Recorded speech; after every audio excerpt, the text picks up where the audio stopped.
साडा चिड़िया दा चंबा है, बबुल हमने उड़ जाना।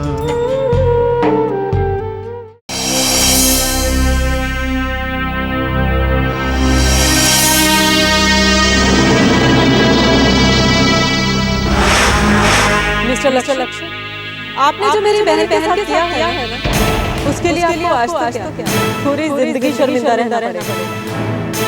क्योंकि इंसान दूसरों से झूठ बोल सकता है, लेकिन अपने आप से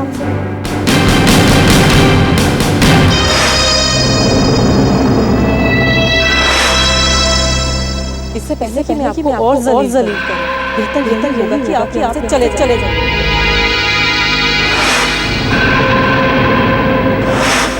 भले ही आप हैसियत से हमसे बड़े, लेकिन इज्जत के मामले में बहुत छोटे।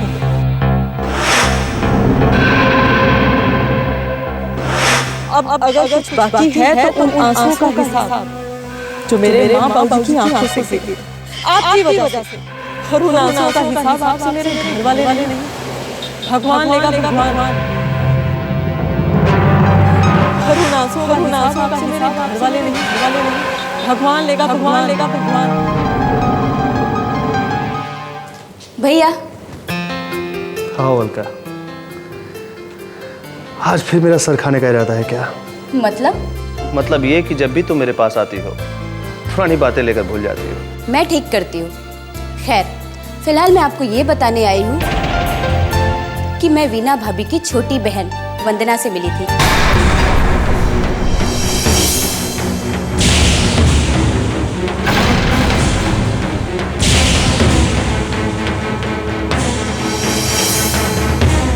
भले ही आप हैसियत से बड़े, लेकिन इज्जत के मामले में बहुत छोटे। भैया कहाँ खो गए आप? मैं आपको बता रही थी कि मैं वंदना से मिली थी, और आपको पता है वो भी मुझसे नफरत करती है। भैया, मैं तो आपसे कुछ और कहने वाली थी। मैंने गलत नहीं कहा, मैंने ऐसा इसलिए कहा क्योंकि मैं उसकी नफरत झेल चुका हूं। क्या आप वंदना से पहले मिल चुके हो? हाँ, लगता है ऊपर वाले की मुझसे खास दुश्मनी है। जिस शख्स से मिलकर मेरे दिल का दर्द बढ़ जाता है, इत्तेफाक से मुझे उसके सामने ही लाकर खड़ा कर देता है। तो आप खामोश क्यों रहे भैया? क्या जवाब देता उसे मैं?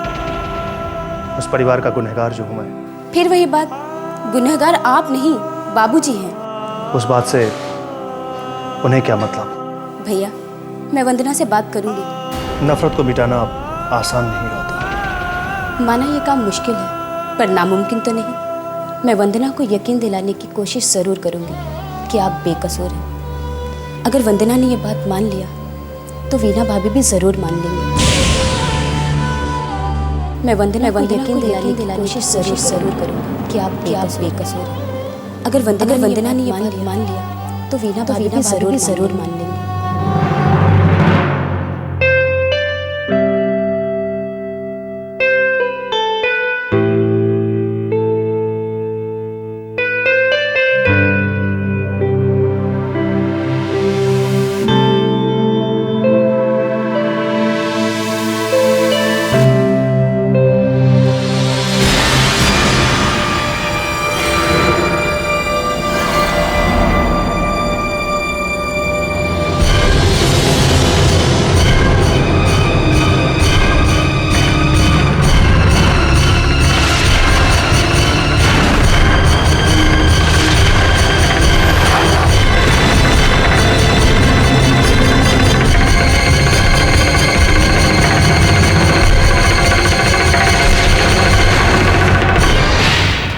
की किताब में लड़के की तस्वीर।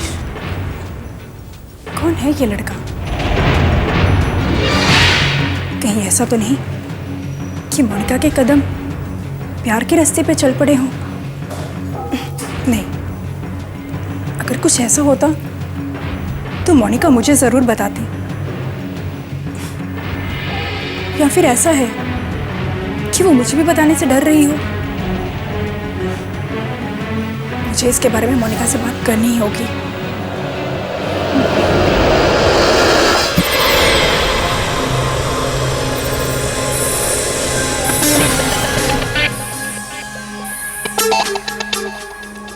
अरे आप यहाँ बैठिए।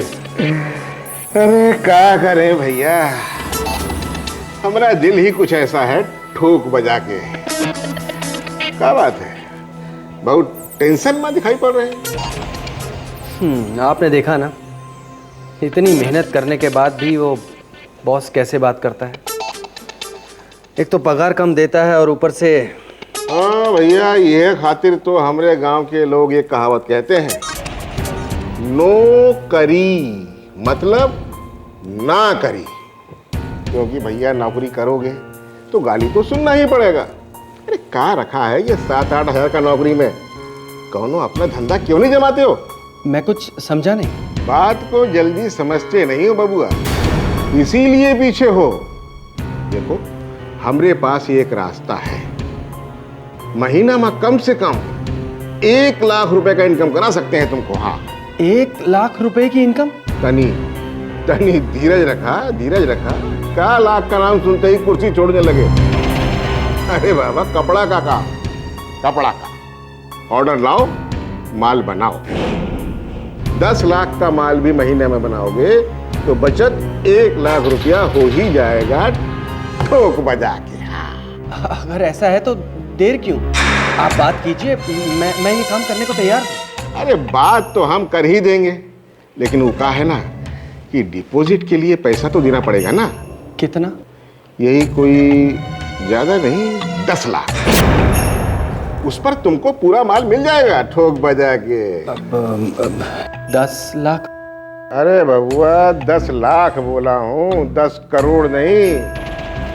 देखा प्रकाश बाबू, तुम हमका शरीफ, सीधे साधे और वक्त के मारे लगे, इसलिए हमने तुमको रास्ता बता दिया। अब आगे तुम्हारी मर्जी। और हाँ, दोबारा ही बनारसी से मिलने का मन करे तो याद कर लेना, बनारसी खुद ही मिलने का, ठोक बजा के।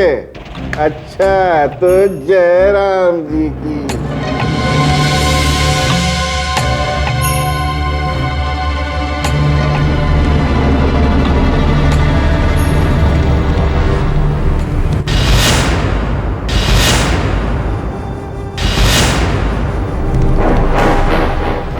जी, अगर 10 लाख रुपए का खर्च है तो हम लाखों रुपए महीना कमाएंगे भी तो। बेटा, तेरी बात बिल्कुल ठीक है, लेकिन ये 10 लाख रुपए, रकम तो बड़ी है, लेकिन इंतजाम तो करना ही पड़ेगा ना। बच्चे की जिंदगी का सवाल है, बड़ी मुश्किल से भगवान ने एक मौका दिया है। देखो भाई, घर में तो कोई पैसे है नहीं, बाकी हमारे सगे संबंधियों में ऐसा कोई तगड़ा नहीं जो हमारी 10 लाख मदद कर सके।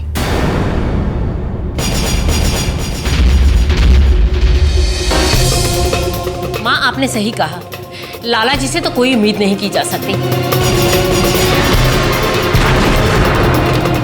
जो इंसान मोटरसाइकिल के लिए 50,000 रुपया नहीं दे सकता, वो 10 लाख खाक देगा। उनके पास होंगे तब मदद करेंगे ना मां जी। खैर छोड़ो इस बात को। प्रकाश, तुम तो घर के हालात जानते ही हो, फिर भी तुम काम करने की सोच रहे हो। आखिर क्या सोचा तुमने? हाँ बाबूजी, मैं सोच रहा था कि अगर हम अपनी दुकानें बेच दें तो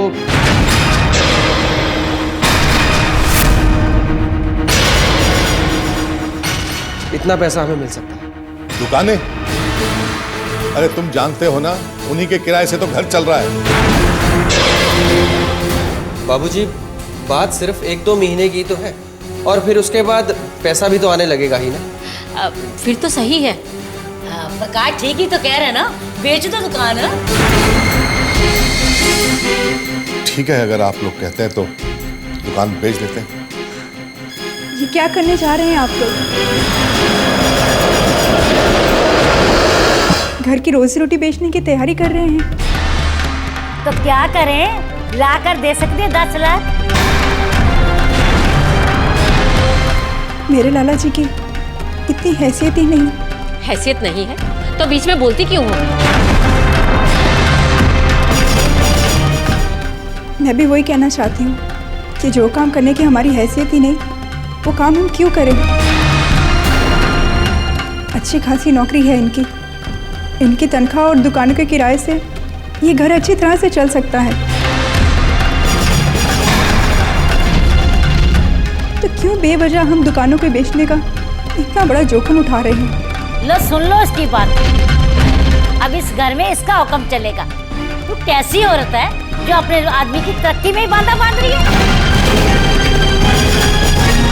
वो बिल्कुल ठीक कह रही है। इतना बड़ा कारोबार करने की हमारी हैसियत नहीं है। तुम दिल लगा के नौकरी करो ना। अगर इतने बड़े कारोबार में हमें घाटा पड़ गया तो हम ये दुकानें भी गंवा बैठे।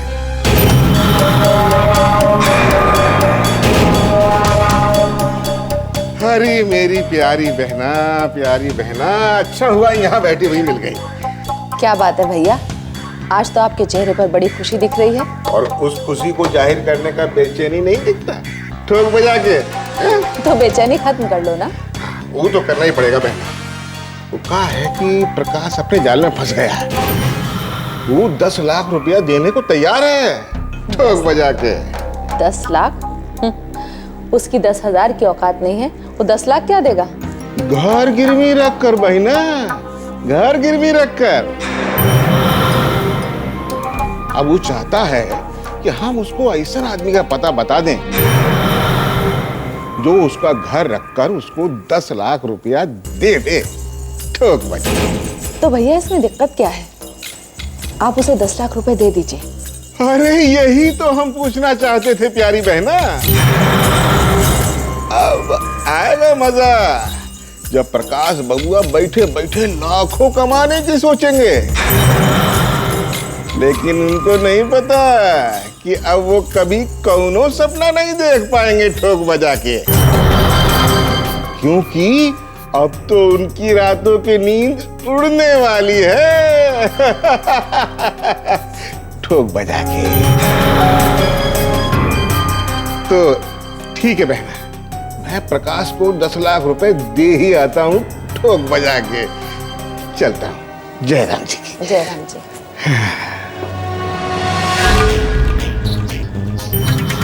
बाबूलाल, जिस तरह तुमने मेरे पति को धोखा दिया, मेरे पति जो तुम्हें दोस्त नहीं बल्कि भाई समझते थे, उनकी पीठ पर छुरा भोगा, उसी तरह मैं भी तुम पर वार करूंगी। तुम्हारी वजह से दुनिया वालों ने मेरे पति को बुज़दिल कहा, उनकी मौत पर आंसू बहाने को गलत कहा। उसी तरह तुम्हारी मौत पर भी कोई आंसू नहीं पाएगा। मैंने तुम्हारी जिंदगी को मजाक में बना दिया तो मेरा नाम भी पैदा ही नहीं। आओ आओ मोनिका, तुम यहाँ बैठो। क्या बात है भाभी, आप बहुत बेचैन लग रही हो। कहीं ये बेचैनी भैया के इंतजार में तो नहीं? बेचैनी इंतजार की ही है, लेकिन मैं इंतजार तुम्हारे भैया का नहीं बल्कि तुम्हारा कर रही हूँ। मेरा? कोई खास बात करनी थी भाभी? हाँ, बहुत खास बात। तुम यहाँ बैठो।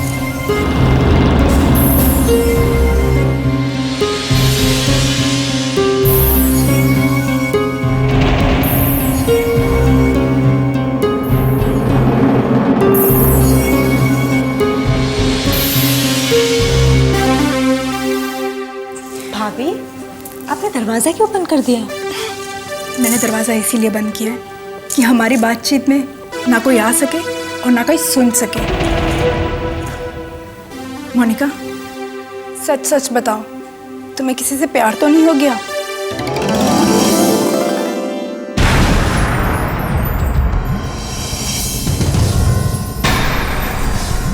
वो भाभी, मैं आपको हाँ या ना? भाभी, मैं आपसे झूठ नहीं बोलूंगी, ये सच है। मैं एक लड़के से प्यार करती हूँ। कौन है वो? उसका नाम राज है। मोनिका, तुम्हें पता है अगर घर में किसी को पता चल गया तो क्या होगा? भाभी मैंने प्यार किया है और प्यार करना कोई गुनाह नहीं। मुझे बस आपका साथ चाहिए भाभी। और राज सचमुच बहुत अच्छा लड़का है। शायद तुम अभी इतनी बड़ी नहीं हुई हो कि चंद मुलाकातों में ये तय कर सको कि कौन अच्छा है और कौन बुरा। भाभी मेरी आंखें मुझे धोखा दे सकती है, मेरा दिल नहीं। लगता है तुम प्यार के रास्ते में कुछ दूर ही निकल गई हो। हाँ भाभी, लेकिन इतना भरोसा जरूर करना, मैं जितनी भी दूर निकल जाऊं अपनी हद नहीं पार करूंगी। ठीक है, मैं तुम्हें नहीं रोकूंगी। अगर तुम्हारा प्यार सच्चा है तो मैं हर कदम पे तुम्हारा साथ दूंगी। थैंक्स भाभी। अब मैं आपसे कुछ कहना चाहती हूँ। एक्चुअली मैं आपकी मदद मांगने आई थी। मदद? कैसी मदद चाहिए तुम्हें? भाभी कल राज का बर्थडे है और उसने मुझे इनवाइट किया है। कल कॉलेज के बाद मैं उसका बर्थडे सेलिब्रेट करना चाहती हूँ। मुझे बस आपका साथ चाहिए भाभी। हम एक दूसरे से सच्ची मोहब्बत करते हैं। लेकिन मोनिका, तुम घर वालों को देर से आने का कारण क्या बताओगी? कह दीजिएगा कल मेरा एक्स्ट्रा क्लास है। मैं? लेकिन मैं क्यों कहूँ? ये बात तुम खुद क्यों नहीं बताती? आपकी बात का सब फौरन विश्वास कर लेंगे भाभी। प्लीज मैं देर नहीं करूंगी। ठीक है, लेकिन ख्याल रखना कि तुम्हारी ये चाहत घर में आने वाले किसी तूफान का आगाज ना हो। थैंक्स भाभी, आपने मुझ पर इतना भरोसा किया है, मैं आपका विश्वास कभी नहीं तोड़ूंगी।